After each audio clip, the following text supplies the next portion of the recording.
it's your girl Stephanie J. Sanders, and I am a relentless go-getter who wants to change the world one person at a time by providing education and resources to educators who want to be financially secure while doing what they love. You see, at age 24, my whole world was taken from me by someone else's perception. I couldn't afford heat, so I took cold showers. I couldn't afford a bed, so I slept on the floor. I worked every day of my good job, but my struggle was real. I worked 10 plus hours daily, putting all my time into my students, creating routines for shows, practicing for football games twice a week, driving 50 miles a day, until one day my past cost me everything. And that's when I realized that the value I added to that good job meant nothing to them, but everything to me. So I'm here to show you how to leverage your skills so you will never have to worry about outside forces taking what you worked so hard for. You are in control of your legacy, so be the person you never had with the knowledge that will change your life. All right. Good evening, everyone. I hope everyone has had an amazing day. My name is Stephanie J. Sanders, and I am the visionary for To Teach or Not to Teach Beyond the Classroom, Volume 3. And I am bringing you my fabulous co-authors, Meet the Authors interview that we are doing. Now, just to speak about the vision, I wanted this book to empower teachers with a tool belt of professional options. So we are way more than just the classroom, those four walls that you see. You have an unlimited amount of options as an educator. I also want to highlight our value as an educator. Now, we are undervalued, but we are the most valuable profession, in my opinion. And I also wanted to provide advice to help explore professions within or beyond education. Because we are multifaceted, because we have all these gifts within us, we can stay in education or we can go beyond that. So that's what this book is all about. It's about leveraging those skills. Now, if you are watching us live, please put a 1 in the comments. Whether you are on Facebook, Instagram, LinkedIn, wherever you are, please put a 1 in the comments if you are watching us live. Please hit a 2 if you are hitting that replay wherever you are. Also, let us know where you are chiming in from. Wherever you are, let us know in our comments. If you have any questions, comments, or concerns, please leave them down below. We will be getting back to you after we conclude. Now, for our next interviewee, for my next co-author, she has an amazing spirit. She is super curious. That's how I met her. She had a lot of questions, and I love that.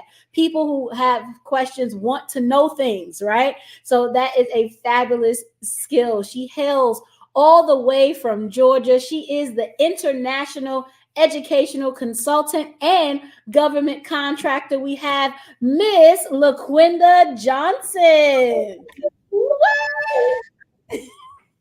Hello. Hello. I think is there still a delay on my end? Yes, there is. Okay. What about now? Okay, try to move or say something for me. Hello, family. Okay, still a slight delay here. Okay. We do hear you. We do see you. We're going to just have to keep up with you today. Okay. All righty. I'm all for it. All right. Awesome. So please let us know more about you. What grade levels have you taught? And how long have you been in education? First and foremost, I want to start off by saying it is truly a pleasure to be here. Thank you so much for this opportunity. I was a classroom teacher for 13 years, teacher of the year, middle school, 6th through 8th grade. Wow, middle school. Now we had an author on, bless your hearts, middle school. High school all day, baby. Yes, middle school. I love middle school. Nice. We need more middle school teachers. So what are your thoughts on why teachers should go beyond the classroom? Well, my opinion as far as why teachers should go beyond the classroom is just having that opportunity to have a sense of flexibility I know that for myself, that is something that truly has been instrumental for me, because also not only am I no longer in the classroom, I am a homeschooling mom. So just having that flexibility to take charge as it relates to my child's education is key, essential for me. So. Mhm. Nice. Now, you mentioned you're a homeschool mom. Do you think you have an advantage because you had 13 years in the classroom? Now that you're homeschooling, is it a big difference from the classroom to homeschool? Can you tell us a little bit more about that? It is a big difference due to the fact that my daughter, she is in elementary. So my hat goes off to any elementary school teacher. Uh, oh yes, my hat goes off because that's an area right there. Everyone talks about middle school, but elementary, yes, it is different, as far as everything that I am working on with my daughter. So it is different. Did you say something last? I think it cut off just a little bit at the end. Oh, After we cut working off. with the daughter. Yes. Oh, okay. So I was just saying that it is a difference as far as just the skills, everything that she is being taught. It's different. So between, homeschooling, doing what you do, why did you want to be a part of this project and how has it been so far? I wanted to be a part of this project because when I have a checklist, and there are certain things that I wanted to check on my checklist. So one being, internationally known, one being homeschooling. Then the next item on my list was to be an author. So that is something that truly was the next step. So I feel like it was every time has a season. So was my season. So that is ultimately why I wanted to join this venture, this project, because I had a story to tell. I had something to share, and we all are aligned, and it worked out just fine, just fine. Now you hear that I have a story to tell, I have a story to tell, right? Everybody has a story, but why should they read this book? What is it about this book that educators need to know, or why would this be a great addition to have? This would be a great addition to have due to the fact that it is all walks of life as it relates to the educational sector. So, with the stories that are being told, it's coming from different perspectives. Individuals still in the classroom as well as outside of the classroom, how you leverage everything. So, therefore, that is something that is different. No one is having that conversation. No one is having that conversation. I feel like we are so stuck within, these four walls, and that's the only thing that we know.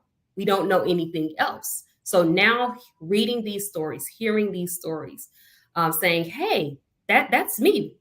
You will be able to resonate with individuals within the book.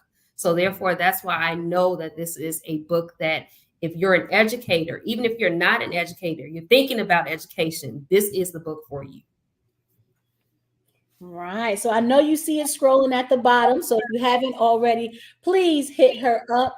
Get that pre-sale link, which is at the top and at the bottom, scrolling. Make sure you get your copy. Now, make sure you tell the people, before I leave this interview, I will be remiss if I did not mention that we have a diva from the D9.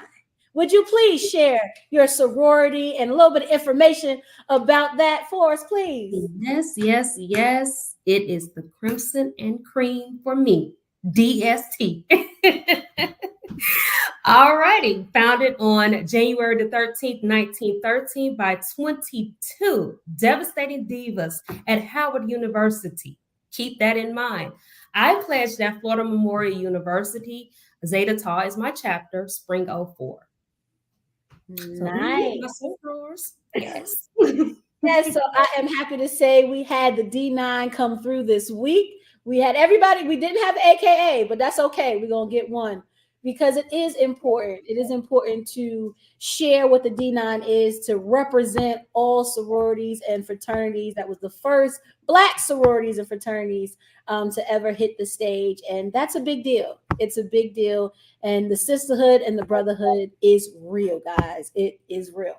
So what are your future endeavors? Like, you have this book. So right now, and I know you have a business too. So do you have any future endeavors going on currently?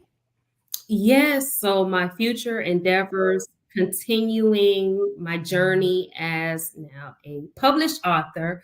I am in the space as far as continuing my business, which is education, offering educational services. So we customize the experiences for you. So being a published author, it allows me now to step out and offer additional workshops as it relates to everything that I share in my book. So if you are interested in government contracting, because that's where it is, government contracting, then most definitely you need to pick up a copy of the book to learn more about government contracting. If you're that homeschooling parent, or if you're indecisive or undecisive about homeschooling, what it's all about, that is in there, as well as talking about my business, LaQuinda Enterprise Educational Services. Mm-hmm. So you heard that. Make sure you get the book. She's not going to share. You got to read it. You got to read it, especially about that government contracting, because for educators, that's unheard of, right? We know educational consulting. We know, we can go to conferences, but what I didn't know, and this is me personally, I didn't know we can get government contracts. So definitely get with Miss LaQuinda. Now, how do they get with you? What are your contacts? How can somebody find you? Well, you can find me on Instagram and Facebook, Lady Quinn. It's uniquely spelled. Instead of the Y, it's an I. So it's LADIQUIN Enterprise. So on all social media platforms. All right, that's Lady Quinn. Again, it is scrolling down below. Make sure if you are watching us live, you hit a 1. And if you are hitting a replay, you hit a 2 in the comments. But right now, I need you to hit a fire emoji for me wherever you are on Facebook, Instagram. Put that fire emoji right there in the comments, because this young lady is on fire. You see that she has multiple things going on that you need to know about. So make sure you get a copy of her book today. And to end off, do you have any comments for your audience? Any lasting words? Just the only thing that I want to say is thank you to everyone. It has truly been a pleasure, this journey, just the opportunities that have come about, the friendships that have been the friendships that have come about based on this actual journey, along with the other authors. It has truly been a phenomenal experience. I want to thank each and every one of you for just being a part of our village. When we think of children, we think, okay, it takes a village, but for adults, it takes a village as well. So I thank each and every one of you that as soon as I put the information out that I was a published author, for those of you that purchased the book, that sent your well wishes, I truly appreciate it. I truly appreciate my village. Well, we definitely appreciate you. I know I do. First and foremost, I appreciate you being on this project and taking this leap and asking me all of those questions, because they were questions that need to be answered. So I do appreciate you for that, and keep being inquisitive, because that is one thing that I think people forget. You want to ask questions so you can know, so things get better. If you don't ask questions, things stay stagnant. So thank you to my audience for tuning in. Thanks to your audience for tuning in. We will be back here next week for another author interview with the To Teach or Not to Teach Beyond the Classroom Volume 3. Thank you again so much for your time, LaQuinda, and we'll be seeing you guys next week. All right, guys, have an amazing evening. Good night. Bye-bye.